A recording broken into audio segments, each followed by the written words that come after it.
ಒಂಥರ ನಮಗೆ ನಾಡಹಬ್ಬ ಇದ್ದಂಗೆ. ಬಾಬಾ ಸಾಹೇಬ್ ಅಂಬೇಡ್ಕರ್ ಇವತ್ತು ಸಂವಿಧಾನ ಕೊಟ್ಟಿಲ್ಲ ಅಂದ್ರೆ ನಾನು ಇಲ್ಲಿ ಮಂತ್ರಿಯಾಗಿ ನಿಮ್ಮ ಮುಂದೆ ಭಾಷಣ ಮಾಡಕ್ಕೆ ಸಾಧ್ಯ ಆಗ್ತಾ ಇಲ್ಲ. ಇವತ್ತು ಬಾಬಾ ಸಾಹೇಬ್ ಅಂಬೇಡ್ಕರ್ ಸಂವಿಧಾನ ಕೊಟ್ಟಿದ್ದ ಕಾರಣಕ್ಕೆ ಇವತ್ತು ನಾನು ನಿಮ್ಮ ಮುಂದೆ ಮಂತ್ರಿಯಾಗಿ ನಿಲ್ಲಕ್ಕೆ ಸಾಧ್ಯ ಆಯಿತು. ಬಾಬಾ ಸಾಹೇಬ್ ಅಂಬೇಡ್ಕರ್ ಸಂವಿಧಾನ ಕೊಡಬೇಕಾದ್ರೆ ಸ್ವಾತಂತ್ರ್ಯ ಬಂದಿದ್ದು ನಮಗೆ 1947 ಸ್ವಾತಂತ್ರ್ಯ ಬಂದಿದ್ದು. ಜವಾಬ್ದಾರಿಯನ್ನ ಬಾಬಾ ಸಾಹೇಬ್ ಅಂಬೇಡ್ಕರ್ಗೆ ಕೊಟ್ಟಿದ್ರು. ಬಾಬಾ ಸಾಹೇಬ್ ಅಂಬೇಡ್ಕರ್ ಹಡಾವಡಿಯಲ್ಲಿ ಬರೀಬಹುದಾಗಿತ್ತು. ಅಂದ್ರೆ ಬಾಬಾ ಸಾಹೇಬ್ ಅಂಬೇಡ್ಕರ್ ಸಂವಿಧಾನ ಬರೀಬೇಕಾದ್ರೆ ಕನಿಷ್ಠ 3 ವರ್ಷ ತಗೊಂಡು 1950 ಸಂವಿಧಾನನ ಬರೆದಿದ್ದಾರೆ. ನಮಗೆಲ್ಲ ಇವತ್ತು ಗೊತ್ತಿದ್ದಂಗೆ ಇವತ್ತು ಬಾಬಾ ಸಾಹೇಬ್ ಅಂಬೇಡ್ಕರ್ ಸಂವಿಧಾನ ಎಲ್ಲಾ ಸಮಾನ ಹಕ್ಕು ಎಲ್ಲರಿಗೂ ಕೊಟ್ಟಿದ್ದಾರೆ, ಎಲ್ಲರಿಗೂ ಸಿಗ್ಬೇಕಂತ. ಇವತ್ತು ನಮ್ಮ ಸರ್ಕಾರ ಬಂದು 2 ವರ್ಷದ 8 ತಿಂಗಳು ಆಗಿದೆ. ನಮ್ಮ ಸರ್ಕಾರದಲ್ಲಿ ಒಳ್ಳೊಳ್ಳೆ ಅಭಿವೃದ್ಧಿ ಕೆಲಸನ ಹಮ್ಮಿಕೊಂಡು ಬರ್ತಾ ಇದೆ. ನಾನು ವಸತಿ ಮಂತ್ರಿಯಾಗಿ ನಾನು ಬಂದಾದ್ಮೇಲೆ ನಮಗೆಲ್ಲ ಗೊತ್ತಿದ್ದಂಗೆ ಹಿಂದಿನ ಸರ್ಕಾರದಲ್ಲಿ ಸಿದ್ದರಾಮಯ್ಯ ಮುಖ್ಯಮಂತ್ರಿ ಇರುವಾಗ 15, 16, 17, 18 1,80,253 ಮನೆಗಳು ಸ್ಯಾಂಕ್ಷನ್ ಮಾಡಿದ್ರು. ಅದಾದ್ಮೇಲೆ ಒಂದು ಮನೆಯೂ ಸ್ಯಾಂಕ್ಷನ್ ಮಾಡಿಲ್ಲ, ಒಂದು ಮನೆಯೂ ಕೊಡಕ್ಕೆ ಸಾಧ್ಯ ಆಗಿಲ್ಲ. ಕಾರಣ ಅಂದ್ರೆ ಒಂದು ಮನೆ ಕಟ್ಟಬೇಕಾದ್ರೆ 7.5 ಲಕ್ಷ ರೂಪಾಯಿ ಆಗ್ತದೆ.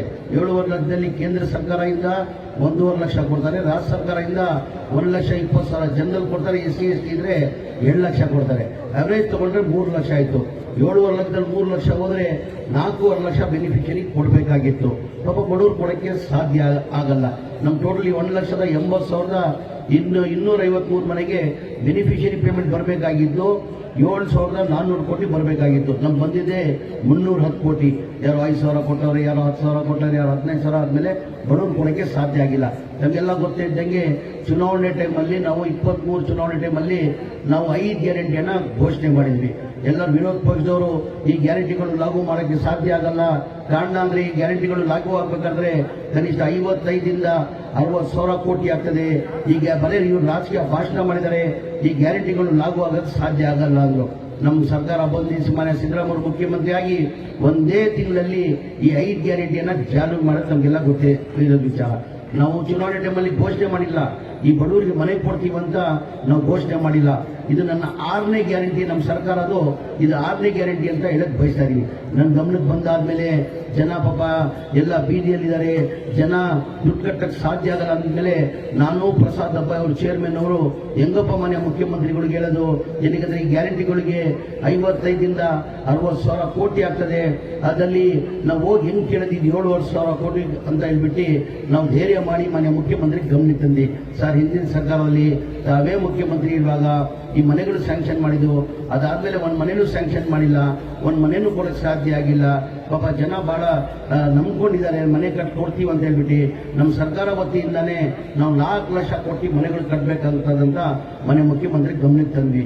ಮನೆ ಮುಖ್ಯಮಂತ್ರಿಗಳು 2-3 ರಿವ್ಯೂ ಮೀಟಿಂಗ್ ಮಾಡಿ ನೀನು ಹೇಳ್ತಾರ ಸತ್ಯ, ಬಡವ್ರು ದುಡ್ಡು ಕೊಡಕ್ಕೆ ಸಾಧ್ಯ ಆಗಲ್ಲ, ಅದು ಎಷ್ಟೆಲ್ಲ ಕಷ್ಟ ಆಗಲಿ, ಎಷ್ಟೆಲ್ಲ ತೊಂದರೆ ಆಗಲಿ, ಆ ದುಡ್ಡನ್ನು ನಾವು ಸರ್ಕಾರ ವತಿಯಿಂದ ಕೊಡ್ತೀವಿ ಅಂತ ಹೇಳ್ಬಿಟ್ಟು 2024 ಕ್ಯಾಬಿನೆಟ್ ತಂದು ಅಪ್ರೂವ್ ಮಾಡಿದಕ್ಕೆ ನಾವು 2024 ಮಾರ್ಚಲ್ಲಿ 36,780 ಮನೆಗಳು ಕೊಟ್ವಿ. ಅದಾದ್ಮೇಲೆ ಇದೇ ತಿಂಗಳಲ್ಲಿ 24ನೇ ತಾರೀಕಿನಲ್ಲಿ ಹುಬ್ಳಿದಲ್ಲಿ ದೊಡ್ಡ ಮಟ್ಟದ ಕಾರ್ಯಕ್ರಮ ಮಾಡಿ 42,345 ಮನೆ ಕೊಟ್ವಿ. ಒಟ್ಟಾಗಿ ನಮ್ಮ ಸರ್ಕಾರ ಬಂದಾದ್ಮೇಲೆ 80,000 ಮನೆಗಳು ನಾವು ಕೊಟ್ಟಂಗಾಯ್ತು. ಮನೆ ಮುಖ್ಯಮಂತ್ರಿಗಳು ಸೂಚನೆ ಕೊಟ್ಟಿದ್ದಾರೆ. 1,80,000ದಲ್ಲಿ 1,18,000 ಮನೆಗಳು ಈ ಡಿಸೆಂಬರ್ 26 ಕೊನೆವರೆಗೂ ಕೊಡ್ಬೇಕಂತ ಮನೆ ಮುಖ್ಯಮಂತ್ರಿಗಳು ಸೂಚನೆ ಕೊಟ್ಟಿದ್ದಾರೆ. ಅದ್ರ ಜೊತೆಲಿ ಇದೊಂದೇ ಇಲ್ಲ, ಅದ್ರ ಜೊತೆಲಿ ರಾಜೀವ್ ಗಾಂಧಿ AHP ಸ್ಕೀಮ್ ಅಂತ ಈ ಆಶ್ರಯ ಮನೆಗಳು ಒಂದು ಮನೆ ಕಟ್ಟಬೇಕಾದ್ರೆ ಅದನ್ನು 7 ಲಕ್ಷ ಆಗ್ತದೆ. ಹಿಂದಿನ ಸರ್ಕಾರದಲ್ಲೇ ಸಿದ್ದರಾಮಯ್ಯ ಸಾಹೇಬ್ರ ಮುಖ್ಯಮಂತ್ರಿ ಇರುವಾಗ 47,860 ಮನೆಗಳು ಸ್ಯಾಂಕ್ಷನ್ ಮಾಡಿದ್ರು. ಅದಾದ್ಮೇಲೆ ಒಂದು ಮನೆಯೂ ಸ್ಯಾಂಕ್ಷನ್ ಮಾಡಿಲ್ಲ, ಒಂದು ಮನೆಯೂ ಕೊಡಕ್ಕೆ ಸಾಧ್ಯ ಆಗಿಲ್ಲ. ಮನೆ ಮುಖ್ಯಮಂತ್ರಿ ಗಮನಕ್ಕೆ ಅದು ತಂದೆ, ಸರ್ ಈ ತರ ಬಡವರು ದುಡ್ಡು ಕೊಟ್ಟಕ್ಕೆ ಸಾಧ್ಯ ಆಗಲ್ಲ, ನಮ್ಮ ಸ್ಲಮ್ ಬೋರ್ಡ್ ಮನೆ ತರನೇ ಅದು ಆಶ್ರಯ ಮನೆಗಳು ನಾವೇ ಸರ್ಕಾರ ವತಿಯಿಂದ ಕಟ್ಕೊಳ್ಬೇಕಂತ ಮನೆ ಮುಖ್ಯಮಂತ್ರಿ ಗಮನಕ್ಕೆ ತಂದಿದ್ದೀನಿ. ಮನೆ ಮುಖ್ಯಮಂತ್ರಿಗಳು ರಿವ್ಯೂ ಮೀಟಿಂಗ್ ಮಾಡಿ ಈ 29ನೇ ತಾರೀಕಿಗೆ ಕ್ಯಾಬಿನೆಟ್ ತನಕ ಹೇಳಿದ್ದಾರೆ. ಮುನ್ಸಿಪಾಲಿಟಿ ಕ್ಯಾಬಿನೆಟ್ ಅಲ್ಲಿ ಅಪ್ರೂವ್ ಮಾಡ್ತಾರೆ ಅಂತ ನಂಬಿಕೆಯನ್ನ ನಿಮ್ಗೆ ಕೊಟ್ಟಿದ್ದೀವಿ. ಅದ್ರ ಜೊತೆಯಲ್ಲಿ ಅದೊಂದೇ ಇಲ್ಲ, ಬೆಂಗಳೂರು ಅಂತವೆಲ್ಲ ನೋಡಿರ್ಬೋದು. ಬೆಂಗಳೂರು ಬಹಳ ಎತ್ತರದಲ್ಲಿ ಬೆಳೆದಿದೆ. 1.5 ಕೋಟಿ ಜನಸಂಖ್ಯೆ ಆಗಿದೆ. ಅಲ್ಲಿ ಆಟೋ ಚಾಲಕರು, ಬೀದಿ ವ್ಯಾಪಾರ ಮಾಡೋರು, ಕೂಲಿ ಮಾಡೋರು ಹೆಚ್ಚಾಗಿರೋದು. ಆ ಟೈಮಲ್ಲಿ 2016ರಲ್ಲಿ ಮನೆ ಮುಖ್ಯಮಂತ್ರಿಗಳು ಅಂಥವ್ರಿಗೆ ಒಂದು ಮನೆ ಆಗಬೇಕು, ಒಂದು ಫ್ಲಾಟ್ ಆಗಬೇಕಂತ ಒಂದು ಸ್ಕೀಮನ್ನು ತಂದರು. 1,028 ಎಕರೆ ಜಗನ ರಾಜೀವ್ ಗಾಂಧಿ ಹ್ಯಾಂಡ್ ಓವರ್ ಮಾಡಿದ್ರು. ಮಾಡಿ ಆ ಮನೆಗಳು ಕಟ್ಟಿ ಕೊಡ್ಬೇಕಂತ ಹೇಳ್ಬಿಟ್ಟು 6 ಲಕ್ಷನ ರೇಟನ್ನು ನಿಗದಿ ಮಾಡಿದ್ರು. ಕೇಂದ್ರ ಸರ್ಕಾರದಿಂದ 1.5 ಲಕ್ಷ ಸಬ್ಸಿಡಿ ಬರ್ತಾ ಇತ್ತು. ನಮ್ಮ ಸ್ಟೇಟ್ ಗೌರ್ಮೆಂಟ್ ಇಂದ 1,20,000 ಜನರಲ್ಗೆ SC ST ಇದ್ರೆ 2 ಲಕ್ಷ ರೂಪಾಯಿ 2 ಲಕ್ಷ ರೂಪಾಯಿ ಸಬ್ಸಿಡಿಯನ್ನು ಕೊಡ್ತಾ ಇದ್ರು. ಬರೀ ಅವರು ಜನರಲ್ ಅವರು 2 ಲಕ್ಷ ಕೊಟ್ಟರೆ 2.5 ಲಕ್ಷ ಕೊಟ್ಟರೆ ಅವ್ರು ಒಂದು ಫ್ಲಾಟ್ ಸಿಕ್ಕೋದು. SC ST ಅವರು 2 ಲಕ್ಷ ಕೊಟ್ಟರೆ ಅವರು ಒಂದು ಫ್ಲಾಟ್ ಸಿಕ್ಕೋದು. 2021ರಲ್ಲಿ ಕೇಂದ್ರ ಬಿಜೆಪಿ ಸರ್ಕಾರ ಬಂದಾದ್ಮೇಲೆ ಬಸವರಾಜ ಬೊಮ್ಮಾಯಿ ಅವರು ರಿವ್ಯೂ ಮೀಟಿಂಗ್ ಮಾಡಿ ಏನ್ ಮಾಡಿ ಸಿದ್ದರಾಮಯ್ಯ ಅವರು 6 ಲಕ್ಷ ನಿಗದಿ ಮಾಡಿದ್ರು, ಅದಕ್ಕೆ 11,20,000 ಮಾಡಿದ್ರು. ಯಾರು ಜನ ಪಾಪ 2 ಲಕ್ಷ ಕಟ್ಟದೆ ಕಷ್ಟ ಆಗ್ತದೆ ಅವ್ರಿಗೆ, ಅವ್ರು 8.5 ಲಕ್ಷ ಹಿಂಗೆ ಕಟ್ಟಕ್ಕೆ ಸಾಧ್ಯ. ಹಾಗಾಗಿ ಯಾರು ಮುಂದೆ ಬರ್ತಾ ಇಲ್ಲ. ನಮ್ಮ ಸರ್ಕಾರ ಬಂದಾದ್ಮೇಲೆ ನನ್ನ ಮುಖ್ಯಮಂತ್ರಿ ಗಮನಕ್ಕೆ ತಂದಿಲ್ಲ. ಏನಕ್ಕಂದ್ರೆ ಈ ಸ್ಲಮ್ ಬೋರ್ಡ್ ಮನೆಗೆ 7,500 ಕೋಟಿ, ಆಮೇಲೆ ರಾಜೀವ್ ಗಾಂಧಿ HP ಸ್ಕೀಮ್ದು 2,100 ಕೋಟಿ, ಟೋಟಲ್ ಒಟ್ಟಾಗಿ 9,500 ಕೋಟಿನಲ್ಲಿ ತಿರ್ಗಾ ಇದು ಹೆಂಗಪ್ಪ ಹೇಳೋದಂತ ಮನೆಯ ಮುಖ್ಯಮಂತ್ರಿ ಗಮನಿಗೆ ನಾನು ತಂದಿಲ್ಲ. ಅವರಾಗ ಅವರು ಒಂದು ಮೀಟಿಂಗ್ ರಿವ್ಯೂ ಮೀಟಿಂಗ್ ಅಲ್ಲಿ ಸೆಕ್ರೆಟರಿ ಅವ್ರು ಕೇಳಿದ್ರು, ಏನ್ರಿ ನನ್ನ ಕಲ್ಸಿದ್ದು ಒಂದು 1 lakh ಹೌಸಿಂಗ್ ಸ್ಕೀಮ್ದು ಯಾವ ಸ್ಟೇಜ್ ಅಲ್ಲಿ ಇದೆಯಾ ಅಂತ. ಸೆಕ್ರೆಟರಿ ನಾನೇ ಆಮೇಲೆ ಹೇಳಿದೆ, ಇಲ್ಲ ಸರ್ ನಾನು ಹೇಳ್ಬೇಕಾಗಿತ್ತು, ನಿಮ್ಗೆ ಹೇಳಿಲ್ಲ. ಎಲ್ಲಿಗಂದ್ರೆ ಮುಂಚೆನೇ ತಾವು ರಾಜೀವ್ ಗಾಂಧಿದು ಮತ್ತೆ ಸ್ಲಮ್ ಬೋರ್ಡ್ ಮನೆಗಳದ್ದು ಒಪ್ಕೊಂಡಿದ್ದೀರಾ, ಇದು ಹೆಂಗ್ ಹೇಳೋದಂತ ಹೇಳಿಲ್ಲ ಸರ್. ಪಾಪ ನೀವಿರುವಾಗ 6 ಲಕ್ಷನ ರೇಟನ್ನು ನಿಗದಿ ಮಾಡಿದ್ರಿ, ಬರೀ 2.5 ಲಕ್ಷ ಜನರಲ್ ಅವ್ರು ಕೊಡಬೇಕಾಗಿತ್ತು. SC ST ಅವರು 2 ಲಕ್ಷ ಕೊಡಬೇಕಾಗಿತ್ತು. ಬಿಜೆಪಿ ಸರ್ಕಾರ ಬಂದು 11,20,000 ಮಾಡಿ 8.5 ಲಕ್ಷ ಕಟ್ಟಬೇಕು ಸರ್. ಆ ಬಡವರು ಕಟ್ಟಕ್ಕೆ ಸಾಧ್ಯ ಆಗಲ್ಲ, ಯಾರು ಮುಂದೆ ಬರ್ತಾ ಇಲ್ಲ. ಇಲ್ಲ ಬಡವರು ಅಷ್ಟು ದುಡ್ಡು ಕೊಡಕ್ಕೆ ಸಾಧ್ಯ ಆಗಲ್ಲ, ಎಷ್ಟು ಮನೆಗಳು ಫಸ್ಟ್ ಸ್ಟೇಜ್ ಅಲ್ಲಿ ಎಷ್ಟು ಮನೆಗಳು ರೆಡಿ ಇದೆ ಅಂತ ಮನೆ ಮುಖ್ಯಮಂತ್ರಿ ಕೇಳಿದ್ರು. 13,000 ಚಿಲ್ಲರೆ ಮನೆಗಳು ಇದ್ದಿದ್ದಕ್ಕೆ ಆಯ್ತು, ಸರ್ಕಾರ ವತಿಯಿಂದ 1 ಲಕ್ಷ ರೂಪಾಯಿ ನಾವು ಕಡಿಮೆ ಮಾಡುವ, ನಾವು ಕೊಡ್ತೀವಿ ಸರ್ಕಾರ ವತಿಯಿಂದ ಕ್ಯಾಬಿನೆಟ್ ಅಂತ ತಂದು ಅಪ್ರೂವ್ ಮಾಡಿದ್ರು. ಅದಾದ್ಮೇಲೆ ಅದರಲ್ಲಿ ಬ್ಯಾಂಕಲ್ಲಿ ಮನೆ ಮುಖ್ಯಮಂತ್ರಿಗಳು ಸೂಚನೆ ಕೊಟ್ಟರು, ಬ್ಯಾಂಕಲ್ಲಿ ಲೋನ್ ತಗೊಂಡು 5 ಲಕ್ಷ ಲೋನ್ ತಗೊಂಡು ಅವ್ರ ಮನೆಗಳು ಕೊಡ್ಬೇಕಂತ ಸೂಚನೆ ಕೊಟ್ಟರು. ನಾನು ನ್ಯಾಷನಲೈಸ್ ಬ್ಯಾಂಕ್ ಅವರು ಬಹಳ ಜನಕ್ಕೆ ತಂದೆ. 1 ತಿಂಗಳು ನಾವು ಕಂಟಿನ್ಯೂಸ್ ಪ್ರಯತ್ನ ಮಾಡಿದ್ವಿ. ನಾವು ಯಾರು ನ್ಯಾಷನಲೈಸ್ ಬ್ಯಾಂಕ್ ಅವ್ರು ಮುಂದೆ ಬಂದಿಲ್ಲ.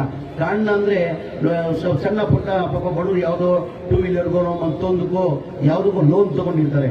ಯಾರು ನ್ಯಾಷನಲೈಸ್ ಬ್ಯಾಂಕ್ ಅವ್ರು ಮುಂದೆ ಬಂದಿಲ್ಲ. ಮನೆ ಮುಖ್ಯಮಂತ್ರಿಗೆ ನಾನು ಗಮನಕ್ಕೆ ತಂದೆ, ಸರ್ ನ್ಯಾಷನಲೈಸ್ ಬ್ಯಾಂಕ್ ಅವ್ರು ಯಾರು ಮುಂದೆ ಬರ್ತಾ ಇಲ್ಲ, ಪಾಪ ಅವ್ರು ಯಾವುದು ಸಿಬಿಲ್ ಸಿಗ್ತಾ ಇಲ್ಲ ಬಡವ್ರಿಗೆ ಲೋನ್ ಕೊಡೋಕ್ಕೆ. ಹಾಗಾಗಿ ನ್ಯಾಷನಲೈಸ್ ಬ್ಯಾಂಕ್ ಅವ್ರು ಬರ್ತಾ ಇಲ್ಲ. ಪ್ರೈವೇಟ್ ಬ್ಯಾಂಕ್ ಅವ್ರು ತಗೊಳ್ಬೇಕಾದ್ರೆ 11% ಆಗ್ತದೆ, ನ್ಯಾಷನಲೈಸ್ ಬ್ಯಾಂಕ್ ಅವ್ರು ತಗೊಳ್ಬೇಕಾದ್ರೆ 7% ಆಗ್ತದೆ. ಅಂದ್ರೆ ನ್ಯಾಷನಲೈಸ್ ಬ್ಯಾಂಕ್ ಅಲ್ಲಿ ತಗೊಂಡ್ರೆ ಬರೇ 5,000 EMI ಕಟ್ಟಬೇಕಾಗ್ತದೆ ತಿಂಗಳಿಗೆ. ಪ್ರೈವೇಟ್ ಬ್ಯಾಂಕ್ ಅಲ್ಲಿ ತಗೊಂಡ್ರೆ 8,500 ಕಟ್ಟಬೇಕಾಗ್ತದೆ. ಮನೆ ಮುಖ್ಯಮಂತ್ರಿ ಗಮನಕ್ಕೆ ತಂದ ಮೇಲೆ ಮನೆ ಮುಖ್ಯಮಂತ್ರಿ ಇಲ್ಲ ಬಡವರು ಅಷ್ಟು ಕಟ್ಟಕ್ಕಾಗಲ್ಲ, 5,000 ಕಟ್ಟದೆ ಅವ್ರ ತಿಂಗಳಿಗೆ ಕಷ್ಟ ಇದೆ, 8,500 ಕಟ್ಟಕ್ಕೆ ಸಾಧ್ಯ ಆಗಲ್ಲ. ನೀನು ಕ್ಯಾಬಿನೆಟ್ ತಗೊಂಡ್ಬಾ, ನೀನು ನ್ಯಾಷನಲೈಸ್ ಬ್ಯಾಂಕ್ ಅಲ್ಲಿ ಏನು ಇಂಟ್ರೆಸ್ಟ್ ಇದೆ ಬೆನಿಫಿಷಿಯರಿ ಅಷ್ಟೇ ಕೊಡಲಿ, ಮಿಕ್ಕಿದ ಅಮೌಂಟ್ ಏನಿದೆ ಪ್ರೈವೇಟ್ ಬ್ಯಾಂಕ್ ಅಲ್ಲಿ ತಗೊಳ್ಳೋದು ಅದು 7% ಇದೆ, ಆ ಸರ್ಕಾರ ವತಿಯಿಂದ ಕೊಡ್ತಾರೆ ಅಂತ ಹೇಳ್ಬಿಟ್ಟು ತಂದಿ ಕ್ಯಾಬಿನೆಟ್ ತಂದು 1,600 ಕೋಟಿ ರೂಪಾಯಿ ಮನೆ ಮುಖ್ಯಮಂತ್ರಿಗಳು ಬೆನಿಫಿಷಿಯರಿ ಕಡಿಮೆ ಮಾಡಿದ್ರು. ಅಂದ್ರೆ ಹೇಳೋದು ವ್ಯತ್ಯಾಸ. ನಮ್ಮ ಸರ್ಕಾರದಲ್ಲಿ ಏನೇನು ಕೆಲಸ ಮಾಡ್ತೀವಿ ಅಂತ ತಮ್ಗೆ ಹೇಳಕ್ ಬಯಸ್ತಾ ಇದ್ದೀನಿ. ಹಾಗಾಗಿ ನೀವು ಸರ್ಕಾರ ಬಂದು ಬಹಳಷ್ಟು ಕಾರ್ಯಕ್ರಮವನ್ನು ಕೊಡ್ತಾ ಇದ್ದಾರೆ.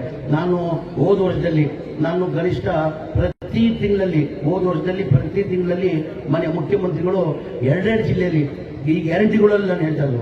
ಈ ಬಿಜೆಪಿಯವರು ಹೇಳ್ತಾರೆ ಈ ಗ್ಯಾರಂಟಿಗಳು ಕೊಟ್ಟಾದ್ಮೇಲೆ ಸರ್ಕಾರ ದಿವಾಳಿ ಆಗಿದೆ, ದುಡ್ಡು ಖಜಾನೆ ಖಾಲಿ ಆಗಿದೆ ಅಂತ ಹೇಳ್ತಾರೆ.